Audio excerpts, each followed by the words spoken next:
Welcome sir, welcome to Papa Mix Restaurant. Wala, pagod tayo pre. Mga ating pagkain dito.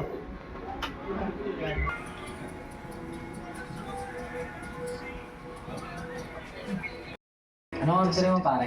Bulalo pre. Alam mo kasi yung panahon ngayon, parang masarap magbulalo. Wala kasi akong kakadil sa bahay. Sige pre, magkano na ako? Pagdirect na. Waiter please. Ito po ang aming menu. Isa pong bulalo with rice. Sige, talanat sa ital. Antol, anong pili ko dito? Ano na lang sa akin, kaldereta, dalawang kanin.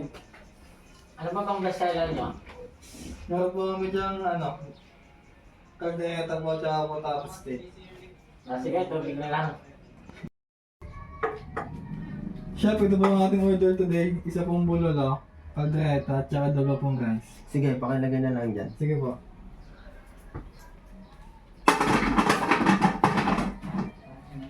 Sobrang na ito. Ilang minuto na kami hindi natin order natin.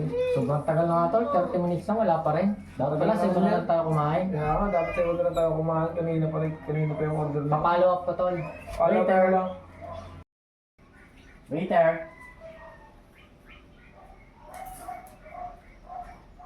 Yo, bakit po? Bakit sobrang tagal na order namin? Pasensya na po, pinaprepare na po. Malapit na matapos. Ano to, alas tingin mo tol? Ang tagal naman, gutom na kami. Pasensya na po ulit. Malapit na po matapos, pinaprepare na po. Sige, pagpapensya namin ha. Sige po. Dato sa ano?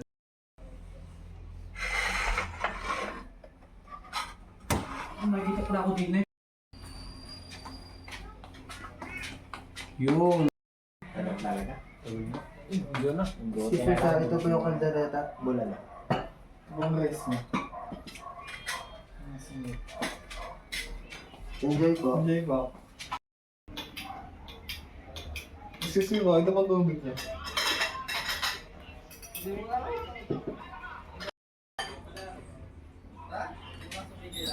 Ba't ganun tol? Parang ang asim ng kaldereta.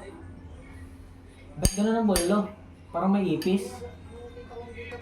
Ang asim ng kaldereta nila parang ano lang, parang kahapon pa to.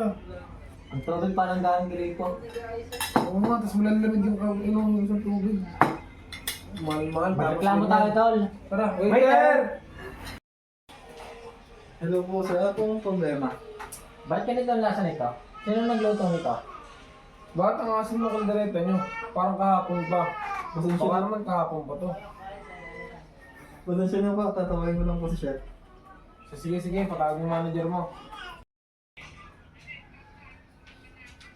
Excuse me po, good morning po sir. Ako nga po pala manager ng Papa Mix Restaurant. Ano pong problema po natin? Sir, ano po? Bakit po mga asim ang kaldereta nyo? Ba't parang luma na po itong bulalo mo? Sino po nagluto nito? Si Chef Mix po. Ako po yung nagluto. Pasensya na po.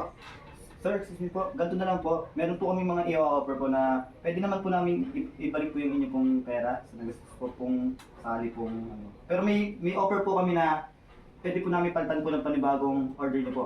Tapos lulutuin na lang po ni Chef Mix. Baka ganito lang ang uli ang ibigay niyo sa amin.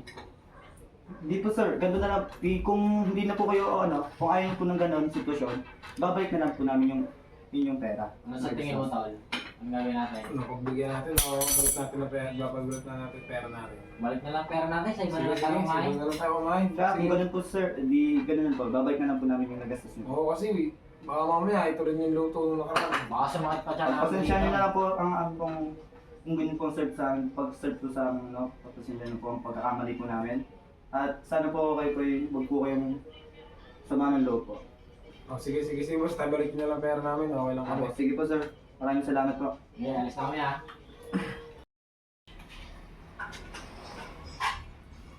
Excuse me po.